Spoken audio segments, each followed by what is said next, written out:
Welcome back to another episode of DDO 10-Minute Tips. In this episode, we're going to be focusing on the enhancement tree, delving just a little bit deeper into it.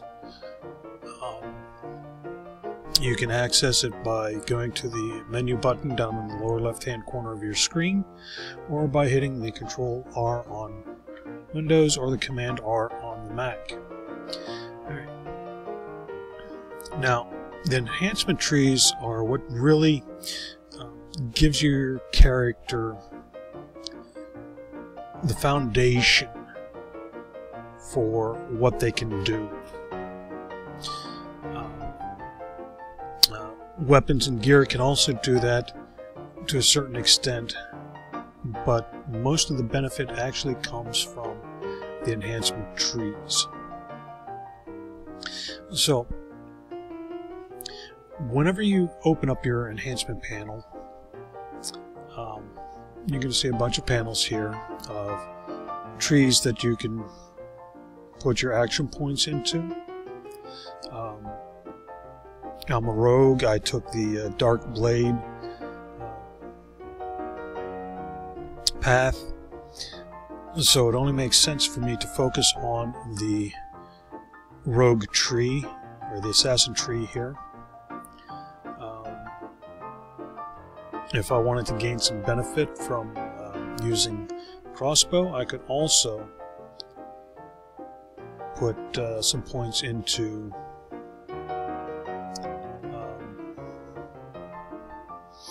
the mechanic tree, which would also give me some alchemical damage as well. Now, whenever you look at the tree, you're going to see multiple levels of different enhancements. Like for the assassin, there's a sneak attack training, which gives me an additional attack die and a +1 when performing sneak attacks. Sneak attacks are when you do not have aggro with the mob that you are attacking. So if a mob is attacking another member in your party, you can come in from the side, front, or back and be able to do additional damage because they're not paying attention to you. Under the mechanic tree, the series is with the crossbows. Under the sharpshooter, which gives you +1 to damage with bows, crossbows, thrown weapons. Under the thief acrobat, the focus is on staves. Now, you can split between multiple trees if you so desire. That would give you additional resources to pull upon so that you're a little broader in your experience. But that would come at a penalty of falling behind an equivalent level character only focusing on one tree in one specific area. So basically, the more narrow it gets, the more you gain in that area. But at some point it becomes like, when all you have is a hammer, everything's a nail, right? So it begins to limit you in what you can do. So that's a personal choice that you'll have to make.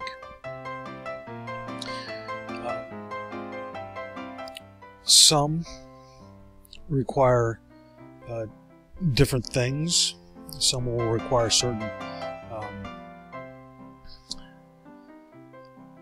stat levels.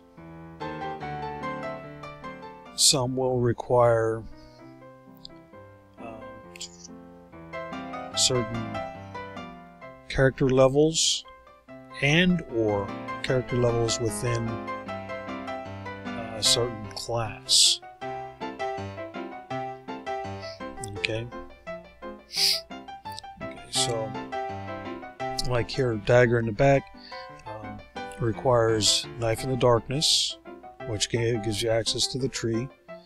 It requires rogue level 3 and 5 points in the tree.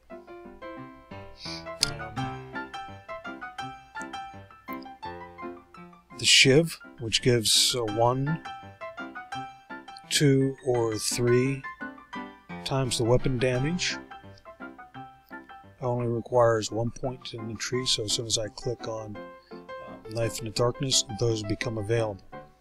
When it's red like this, there's something,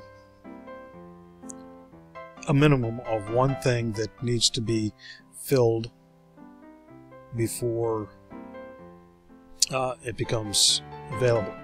In this case, with action boost, need to be rogue level 2 or rogue level 1, and it also needs 5 points in the tree. And there's action levels and sometimes prerequisites increase the further up the tree you go.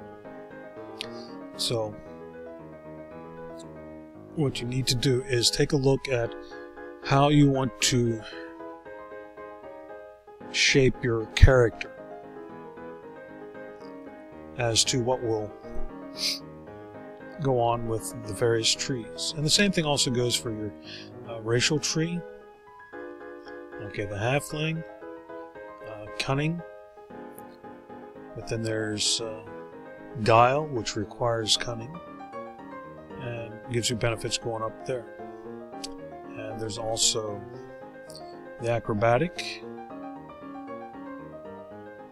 nimble reaction, improved dodge, and halfling agility that go up. Now, action point costs vary, 1 or 2.